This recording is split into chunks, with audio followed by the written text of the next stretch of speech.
2、3月时期又到了各位 HR 们、雇主们要为公司上一年所出的薪水来做个年度总结啦。大家好，我是说大，今天我们来说一说 Form E， 尤其今年要做2023年的，直到今天依然还有一些老板还会问，什么是 Form E？ 我没有做了 EA 给员工啊。哈 ？Form E 和 EA 是不一样的啊。这个员工什么情况，我们需要给他 EA Form， 需要报在 Form E 里面嘛？其实我在之前一部影片有说过 Form E 和 EA Form 的提交截止日期，大家可以去看看。那今天我们的影片呢，就讲得比较详细深入一些。首先 Form E 和 EA Form 是无视 Year End 的，什么意思呢？就是不管你是 Enterprise、Partnership、Sdn Bhd 还是 LLP， 什么都好啦。当过完上一年一整年的 calendar year 之后呢，雇主们都得为上一年所发出的薪水或者是福利，就是 in cash or in kind， 还有员工数量，多少位新员工，还有多少位员工离开了，来做一个总结。总结过后呢，就得在2月尾之前做好每一位员工的 EA Form， 然后交给他们，好让他们可以呈报他们上一年的所得税啦。而这里的员工也包括了在职或已经是离职了的员工，还有任何的 part-timer 啊、interns 啊、外劳们。因此 EA Form 呢，其实就是员工的年度收入证明啦，而也只是需要交给员工，当然雇主们自己 keep 一份也好啦，而不需要提交给内陆税收局的。而至于 Form E 呢，其实是还要配合一张叫做 CP8D 的 Form， 是需要在4月30号之前提交给内陆税收局的。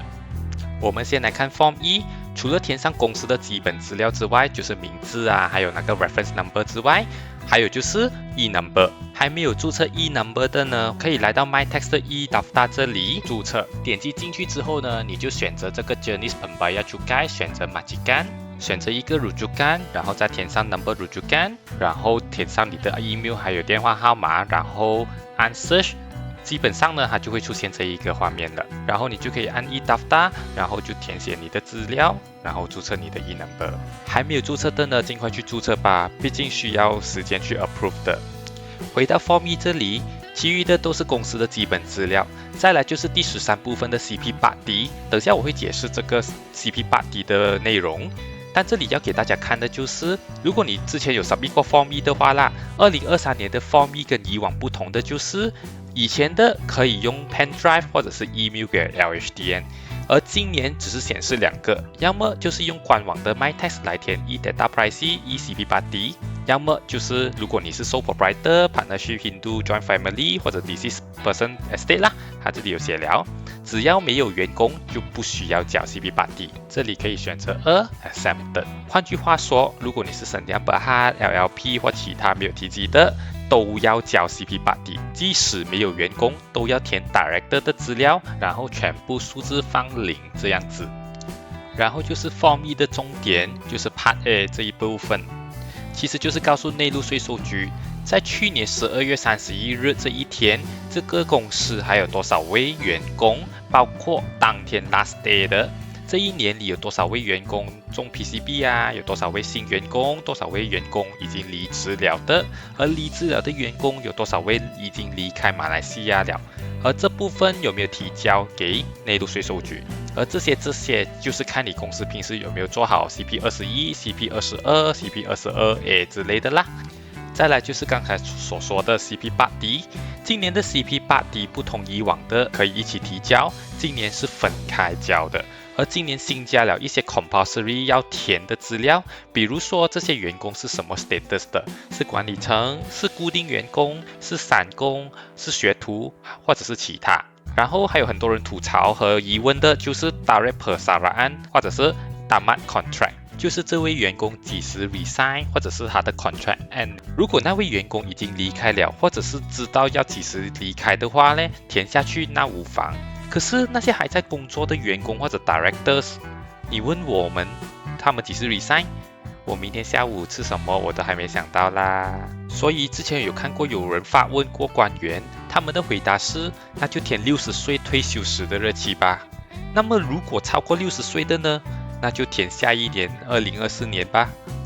了解完什么是 Form E 和 CP8D 后，现在我们来实际操作下怎样往上submit Form E。首先，如果不是交给 Tax Agent 去处理的话呢，那就得用雇主或者是雇主的代表的 MyTax ID 来登录。登录过后呢，你可以按这个 Peranan， 看到里面只有 Individual 的话呢，代表你还不能 submit Form E 或者是 CP8D。那么要做的呢，就是去 Profile 这里，然后选择 Permohonan Peranan。然后 Jenis Permohonan 这里选择 Permohonan Baru， 如果你是 Sole Proprietor， 你就选 Majikan； 如果你是 Director 或者是 Partnership 的 Partner， 你就选 Pengarah Syarikat。过后就填上你的 E-Number， 只要 E-Number 填对了过后呢，你就可以看得到你的公司的名字，然后 E-Number 还有 Email Address， 然后就是 Upload 可以证明你是雇主的 Document。通常就是 SSM document 啦，然后就是按 submit， 然后这个通常就会显示处理中。不过只要你在 refresh 按回 main page 呢，再选择这个 Peranan，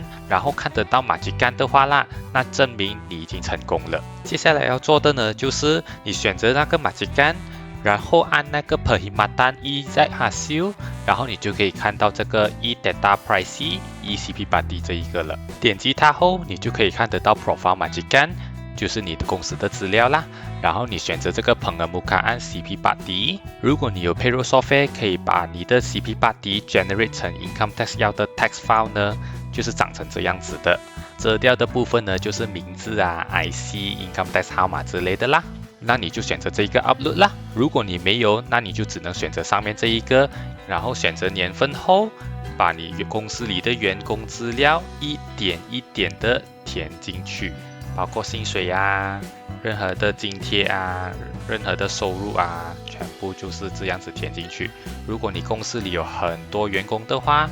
那将会是一场噩梦哦。填好后 submit 了之后，就会出现类似这样的画面啦，那证明你的 CP8D 已经完成了。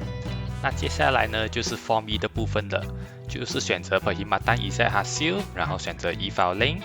然后选择 E-Borang， 然后再选择2023年。然后呢，就跟刚才我展示的 Form E 里面要填的内容几乎是一样的。填好 Submit 之后呢，你2023年的 Form E 和 CP8D 总算大功告成了。而也有人说 Submit 了的 CP8D 只有那张 Slip 而没有那个 CP8D 的 Copy， 那你就回到 CP8D 这里，然后选择 Carian， 然后选择 Tindakan 下面那粒眼睛。然后拉到最下面，你就可以看得到可以 export 去 PDF 或者是 Excel 了。然后如果你刚才没有 download 到那个 slip 的话，也可以自己 download 啦。至于 Form E 呢，一样回到 Perkhidmatan EZ Hasil， 然后选择 E-Filing， 然后选择 E-Sepakan Pengesahan， 然后选择 Form E， 然后按 Hantar。然后你就可以download回你的 Form E 的 slip， 还有你的 Form E copy 了。希望这个影片可以帮助大家 submit 今年2023年的 Form E 还有 CP8D 啦。如果你喜欢这个影片，记得3连按下去。我们下个影片见。